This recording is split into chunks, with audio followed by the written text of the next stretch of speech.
முதல்ல அக்செப்ட் பண்ணும். இங்க என்ன பிரச்சனை இருக்கு, எதுக்கு ஆட்சி மாற்றத்தை விரும்பணும்? சும்மா அப்படி போயிடுறதுக்கு ஆட்சி மாற்றத்தை நம்ம ஏன் விரும்புறோம்? ஏற்கனவே இருக்கிற ஆட்சி ரொம்ப மோசமான ஆட்சியா இருக்கிறதுனால, இங்க சமூக நீதிக்கு எதிராக இருக்கிறதுனால, அப்ப ஒரு புதிய ஆட்சியை விரும்புறோம். அப்ப சமூக நீதியை கோருகிற ஒரு ஆட்சியை விரும்புறோம். அப்ப சமூக நீதியை கோருகிற ஆட்சி உள்ள வந்ததுக்கு அப்புறம் இங்க சாதிய தீண்டாமைகளும் இங்க சமத்துவத்துக்கு எதிரான ஒரு ஃபார்ம்களும் அதிகமா இருக்குதுன்னா அதை கேள்வி கேட்கிற உரிமையை முதல்ல நீங்க தரணும். அந்த கேள்வி கேட்க உடனே முதல்ல எதிரியா மாத்தக்கூடாது. அந்த கேள்வியே தப்புன்னு நீங்க சொல்லக்கூடாது.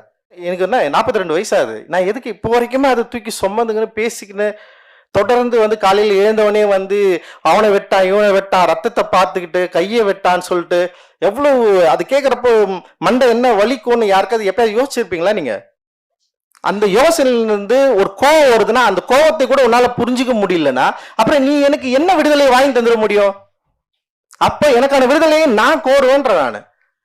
எனக்கான விடுதலையை நான் எடுத்து பெற வேண்டிய காலகட்டம் இது. அப்போ எனக்கான விடுதலையை கோருகிற இடத்துல நான் இருக்கிறப்போ என்னுடைய மொழியில எனக்கு தேவையானதை நான் டிமாண்ட் பண்ணுவேன். அந்த டிமாண்டுக்கு நீ எந்த பேர்னாலும் வச்சுக்கோ.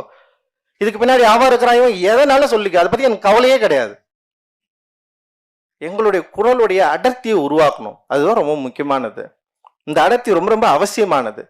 நான் திருப்பி அதான் சொல்றேன், சாதி சாதி சாதின்னு பேசிட்டே இருக்கணும். உன்னால அதனால பிரச்சனை இல்லை, எனக்கு பிரச்சனை இருக்கு, நான் பேசிதான் தீருவேன். ஏன்னா அதனால நான் இன்னும் பாதிக்கப்பட்டிருக்கிறேன். இன்னைக்கும் என்னோட சகோதரன் வெட்டப்படுறான், என்னோட சகோதரி வெட்டப்படுறா, காதலிக்கு பதில் வெட்டப்படுறான். அவ்வளவு பிரச்சனை நடந்துட்டு இருக்குங்க. அப்ப நான் பேசாம வேற யார் பேசுறது? நாங்கள் பேசாமல் யார் பேசுவது? இல்ல இது எப்படி நம்ம கட்டுப்படுத்த போறோம் அப்படின்னா, இது ஒன்லி தலித்ஸ் மட்டும் பேசினா இது சரியாயிடுமானா கிடையாது. நான் தலித்ஸ் உள்ள வரணும். இந்த பிரச்சனையை நம்ம சரியா புரிஞ்சுக்க ஆரம்பிக்கணும். இங்க இருக்கிற கூடிய அடையாளங்களை விட்டு நம்ம வெளிவரத்துக்கு நம்ம முயற்சி பண்ணணும். அப்ப இந்த இருக்கிற சாதி அடையாளங்களை நீங்க தயவு செஞ்சு உங்களுடைய மனசாட்சி தொட்டு சொல்லுங்க. உங்க குடும்பங்கள் சாதியா இல்லைன்னு, உங்க குடும்பங்கள்ல சாதி பிரைடு இல்லைன்னு, உங்க உறவுகள் சாதியா இல்லைன்னு, உங்களுடைய சடங்குகள் சாதியா இல்லைன்னு, அப்புறம் எந்த நம்பிக்கையில நீங்க பேசுறீங்க? இப்பெல்லாம் ஜாதியை பாக்குறது இல்லைன்னு. ஏன் நீ தொடர்ந்து ஜாதி பத்தியே பேசிட்டு இருக்கிற? இப்பெல்லாம் ஜாதின்றது ஒண்ணுமே இல்லை. எப்படி நீங்க சினிமாவில் கொண்டு வரீங்க? நீங்க ஏன் பாட்டுல வைக்கிறீங்க? நீங்க அதுல வைக்கிறீங்க? புரியல.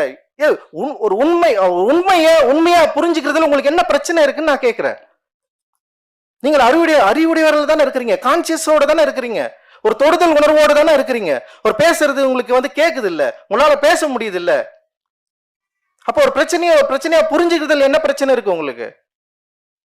இங்க எதிர்த்தரப்பு நீதான் குற்றவாளி அப்படின்ற இடத்துல நம்ம இங்க பேசவே இல்லை. இதோட சென்சிட்டிவ்னஸ் புரிஞ்சுக்கணும்.